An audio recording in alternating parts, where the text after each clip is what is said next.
Yeah, hello, my good people. Welcome again. In my earlier introduction of the channel, I did say we are going to have some interviews with people around who are doing some incredible things that I believe are going to impact you one or the other. And I also said in one of the areas we'll be looking towards empowering women specifically. Today I'm glad to be joined by very incredible woman who's doing a lot of work around our community.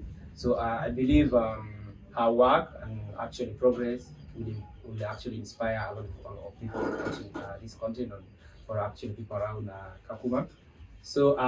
Thank you, Tabitha, for actually accepting the invitation.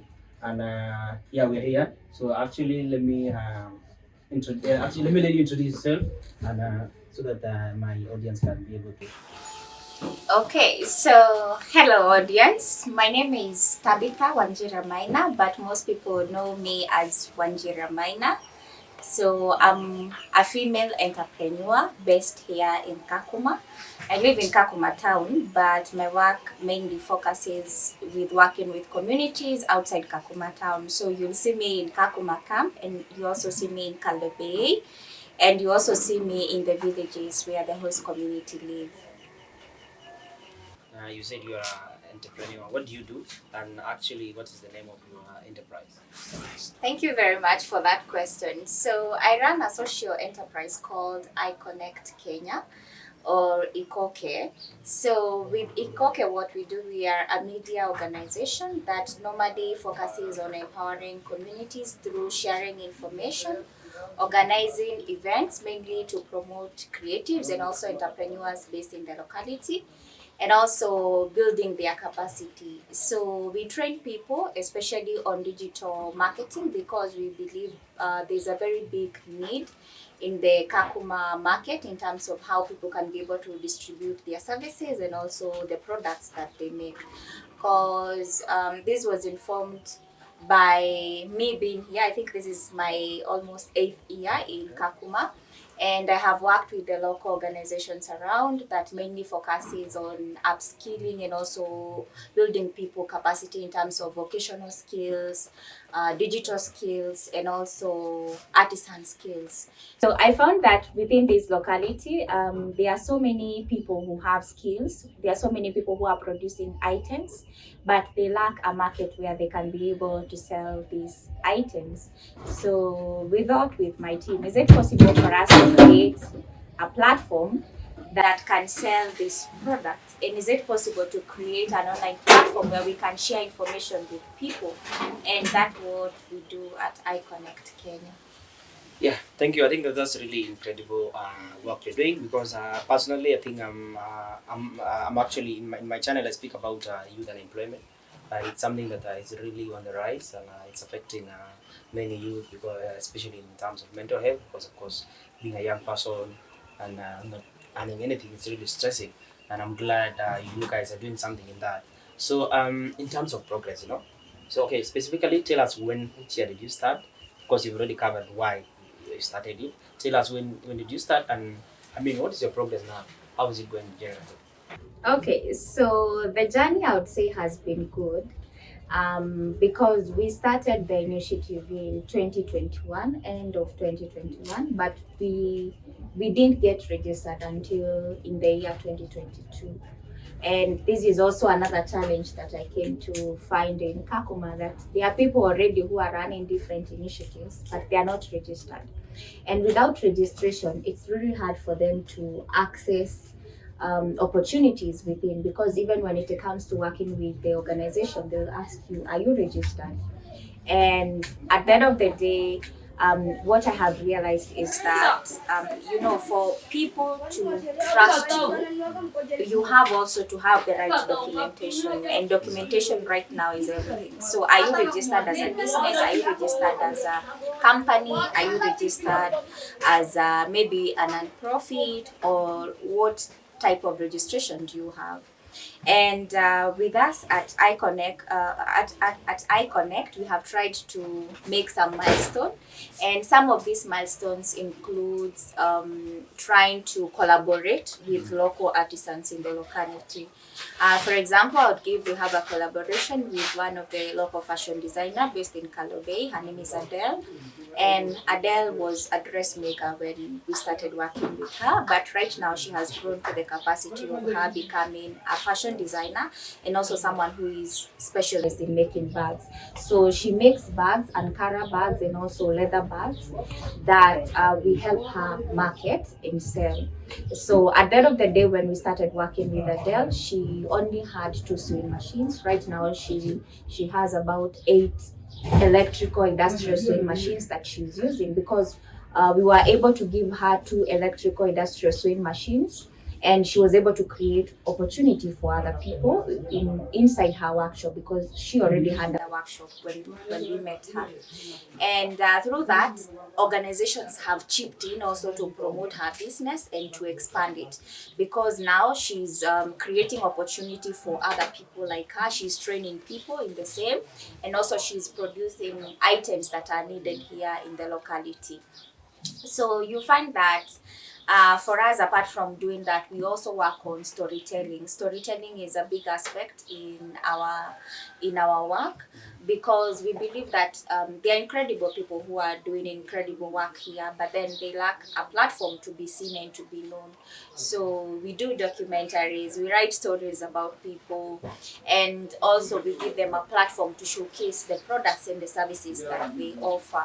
So right now we've done over 20 stories from different people living in Kakuma and Kalobeyei, just trying to give them a platform for them to showcase to the locality and also to other people who access our online platforms, so that they can be known. Apart from that, we have also worked with a local fitness group called Fit Gang. And Fit Gang, we started working with them, I would say, like 3 years ago. And through that, I have seen, because for us, we came in as communication persons. So we were helping them in designing the posters, we were helping them in writing proposals. And right now, we've benefited from 3 grants. And they have also become a registered group. And with that, now they are able to work with the local organizations and offering team building activities, and also now organizing events that bring in people. So our work mainly is only to add value into the already groups that are enabled, but then they lack just a small push for them now to be able to bloom. And I think right now, as we talk about sustainability, that is where the focus, I think, of all the organizations around this area should focus on, because already people have the skills, but then where do they take the skills when somebody now has graduated as a dressmaker, when somebody has graduated as a hairdresser?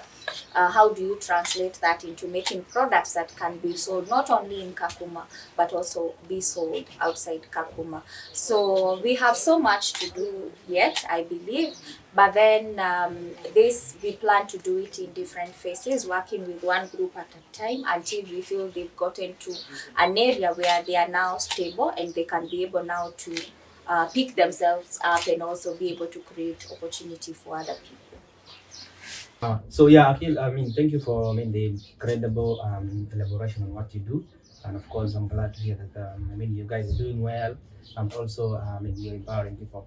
So I want us to put a context on the type of organization people are, because there's what we call a non-profit organization, which is fully non-profit. There's no any profit essence in it, but of course, you've introduced yourselves as a social enterprise. From my knowledge, is essence of profit inside it for sustainability purpose. So just briefly tell us, how are you people earning, okay? And of course, why did you introduce the essence of at least earning? Thank you for that. Yeah, so a social enterprise, for those of you who will be hearing what a social enterprise is, this is an entity, a business entity that has a social impact to the community but also is generating income. So through the services that we offer, we are able to create an income for the people that work with us or who are members of iConnect. And apart from that, the services that we offer, we also offer services that have benefits to the people that we work with. So at the end of the day, as much as money is one of the factors that we consider for any engagement that we have, we also ask ourselves, how can we go an extra step in terms of ensuring that we do not only get paid, but also we make a mark on this person who is working with us. And I think this is a new, I would say, strategy that most of the young people are taking up. For example, like I would give of other social enterprises that I know in the locality, like I know of Okapi Green that offers powering different households here in Kakuma. But you see, at the end of the day, they offer the services at a fee. Yeah. But the lighting is coming to empower the households, because now the kids can use the lighting as they are able to do extra work from school, and also the households can also use that power even for their businesses and be able to generate income out of that. Yeah, so with us going the social enterprise way, it was because we found that there's a lot of non-profits in the locality, and with the non-profit, at the end of the day, you are always dependent on donors' aid. Yeah. But going by the way things are going, there's a lot of crisis all over the world. So right now, the donors' money is shrinking, and at the end of the day, if we want to be able to create structures that can be able to run for many years, even after we are gone, we can only do that once we are able to have our own money, because money will give you the power to expand and also to make decisions that can be able to influence the organization grow. Yeah, so that is why we decided to take up the social enterprise way. Okay, thank you for that. So I consider, okay, let me say you're a woman in business, right? But now specifically you're running an enterprise. It's an organization. Of course, from my research, I mean, women, let me say around the location here, women running organizations are very, so they are in small number actually. They're not many, and of course that's kudos for you. So what is there? I want you to actually say some of the challenges that you experience in actually running your enterprise, and how did you navigate it, I mean, despite of course being a woman in business. Okay, so when it comes to running a business, it's quite challenging. Yeah, I tell people, once I was employed, I used to sleep longer than I do now that I'm in business. Okay. Yeah, because you find yourself doing more than one role, and some of these roles you do not even have like the enough skills to do them. So first you have to learn how to do them, maybe through research. You go on YouTube, you look at videos, or you go and look for write up on Google, so that you can learn how to do them. And for my case, that has been my story. So that comes with a lot of mental strain, and I had to get to a point where I almost had a burnout and a breakdown, and I was like, why am I doing this?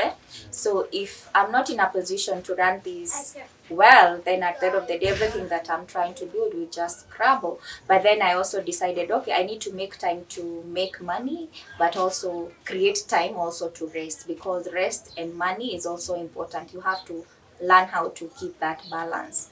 The other challenge, of course, that comes with running any business is about money, or having capital or resources to be able to expand to your to more clientele. There's so much we can be able to do, but then we find that most of the times we are limited by the money that we have, because anytime we get a gig, or let's say services that a client wants us to do, of course they pay us. But once the money comes to the organization, we also pay people who are doing this work, because I do not work alone. I have a team of other people that I work with. So at the end of the day, you find that, okay, we are making money, but also money is going out, you see. So at the end of the day, there is always that aspect. Now, if you want to do something big, how can we be able to do it, because also right now, you know, we depend on gigs, and these gigs are not predictable. They do not come on regular basis. So we might stay even 2 months without working and get a gig after 2 months, and getting a gig after 2 months, we still have utility bills that we have to pay. And at the end of the day, now this come and takes in the money that we had generated. But right now, I would say, because I have also seen there are so many organizations here in Kakuma who are trying to uplift people like us. We are trying to position ourselves so that in future, in case there is any opportunity that can come in where they want to support women-led organizations, they can support us by ensuring we have the right documentation, because right now already we are registered as a limited company, and also ensuring that we continue doing our work, even if not on a big scale, but continuing to continue the work so that we stay relevant, and also we stay impacting people as we wait to get to the level that we need to go. The other thing also is about human resource. Also, getting the right team is always a challenge, because getting people you share the same vision with, it's also challenging. Yeah, so of course this takes you back and forth, because you might find someone who is very good at what they do, but then they do not have the drive to build the company to the level that you want it to be, because they are easily distracted, or maybe they are using other influences, substance use, and at the end of the day that affects the quality of their work. And also I have seen also there are some people who struggle with things like time management, and also time is a factor, because when a client gives you work, you have to deliver on a deadline. So if you are depending on someone else who does not honor deadlines, at the end of the day that might cause friction between you and that client. Yeah, so those are some of the challenges that I have met during my tenure working with IconnectKenya, but then I am also very solution based. I do not think more of problems, but how do I get past this? And what I have done is that I always create room to bring in more people, and then also ensuring that I continue to capacity build my team in terms of getting to know, okay, you've done this and right now you've not done it well. Please, for next time, next assignment, you need to do this, because this is at stake. If I lose, you are also losing, because then it means you cannot be able to have the avenues also to create the money that you are creating now, being part of the iConnect team. And also in terms of getting capital, you know, there are so many things that one can do as an entrepreneur so that you are able to generate income. One is diversifying the services that you offer. Because I realized, depending on documentation and also maybe writing gigs, those are not very common. Maybe in a year we'll have like 4 gigs in a whole year. So instead of only waiting on that, we thought, okay, can we offer graphic design services to the local community? Because we have so many businesses that are coming up. We have so many NGOs that are, CBOs that are coming up. So maybe they need logos, maybe they need posters, and maybe they need people who can also create a profile for their organization. So these are services that the locals can be able to hire us, and we are able to deliver. And then also at the community level, are there organizations that we can work with so that we offer our services to them as we create our profile? So because also you find that most of the times when clients want to work with you, they ask you, give us your portfolio, give us sample of links that you have ever done. So in case of a writing gig, somebody wants to see something that you have ever written. So working with other people who are also trying to grow themselves, in terms of us now building our resume and also building our portfolio, so that once the gig come, we are the right people for this clientele. Okay, yeah, thank you. I think I can say actually you're really a strong woman. So, because you've navigated a lot of challenges, here you are. So, maybe just want to be quickly. I believe there are, let me say, individual strength that enable you to actually navigate the challenges, but there are also support you receive from, let me say, individuals or organization. So, first of all, link us, tell us the individual strength that actually kept you going, and the support, and what are those support specifically? Okay, so when it comes to strength, when we were in school, they taught us about SWOT, strength, threat, opportunity, and threats. Yeah, so when we talk about strengths, as I connect and as Tabitha, one of the things is that one, we are very transparent, and I'm also very transparent as a person. So if you give me a job and I know this job you cannot be able to complete it within the stipulated dates that you want, I will always tell you I don't think this is possible, so that you evaluate. And if I'm not able to meet your deadline, then okay, she already communicated with me. The other thing is also being creative. So we are not rigid people, and I'm also not a rigid person. So I always give myself the opportunity to learn, to the extent sometimes people ask me, Tabitha, what do you do? And I'm like, I do so many things. I'm a jack of all trades. Yeah. And there are people that I went to school with, and when they see what I do, they're like, when did you go back to school to learn this? And I tell them, I went to the school of life, Yeah, so at the end of the day, I think being creative and versatile, being flexible enough to learn and adapt, and you just adjust life just the way it unfolds for you, is one thing that has helped me. One, I'm also very communicative, very expressive. I speak my mind. And I think also that has helped me. So even when I'm struggling as a person, I'll go to my friends and tell them, hey, I'm not okay. I'm struggling with this and this, and I need help. And I think once I count my strength, I count the people that I have around me. So luckily enough, it has been easy for me to connect with people, and I have people who are living here in the community that I can call my friends, because we've been with them through trials and through temptations, in life and also in work. So at the end of the day, I have a support. In case maybe there is something I need to do a job and I do not have equipment, I can always go to some people and they'll give me the equipment that I need for me to be able to deliver the job. And also for the skills that I don't have and they have always given me an opportunity and the room to go to them and ask them, and they have mentored me along the journey. And also now other people working in the agencies around here, these have also been my support, because when they see opportunity, they are like, oh, we know someone who can do this job, and they always reach out to me. And I have seen them also reaching out even for jobs that I cannot be able to do, because they trust me enough to know I know the right person who can be able to do that job. And that has even enhanced our work as iConnect, because then there are so many opportunities that are coming in iConnect, that then now we need to identify people, and we always share with people so that also they can benefit from that. So I'll tell people that it's very important for you to have a social capital. It's very important that you get to have a network of people, and not just people who add value into who you are and what you do.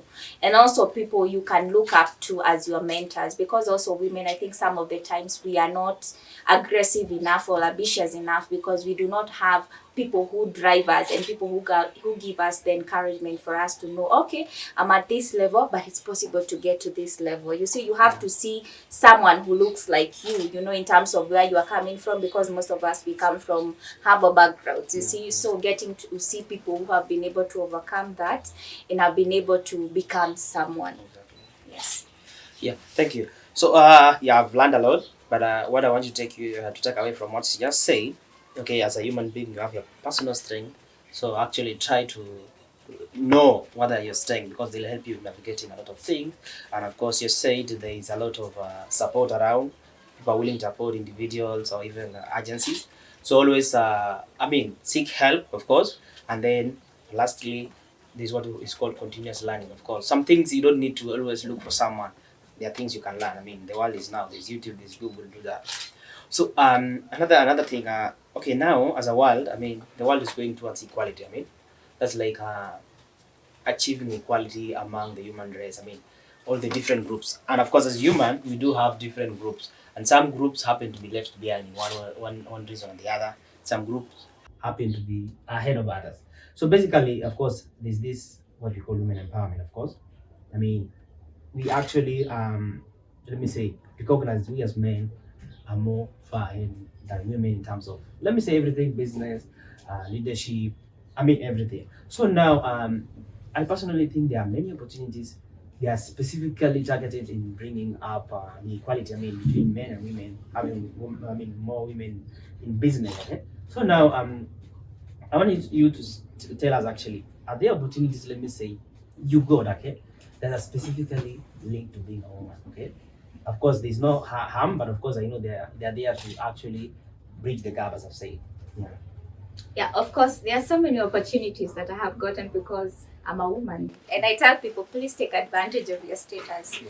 Because most people are like, oh, if I was a man, if I was born in such a background, if only I had this educational level, if only I looked like this. You know, there are so many limitations that you can get if you start looking for them. But then I'm not a person who looks at myself from my limitations. I always look at things from an advantage way. And I say, oh, because I'm a woman, which are the opportunities available for women? And I'll go to Google and I'll write women support for women founders, you see? Or I'll look for grants available for women in business, you see? And you'll find that there are so many opportunities that will pop up. So one thing I have tried to make best out of it is the use of internet. So you'll find me online most of the times, but then I'm always looking for information to help me get to know who are the people that I can follow, who are doing the same things as I do, or they are in the level that I would want to get in the next coming years, or people who can be able to add value in terms of what I do. And also looking for people who can support my work. So at the end of the day, I have learned proposal writing, I have learned how to create a business pitch, I have learned so many skills, and these skills I have learned them online. So like last year, I was able to get a grant through a project that is run by GIZ. It's called the WeDo project, and they were funding for green businesses. Back then, I didn't have even a green business, but I had a green idea in my head. And I was like, okay, so it's possible to write a concept and say that I want to start producing reusable bags in Kakuma, because yes, we are making bags, but then our bags are not sustainable.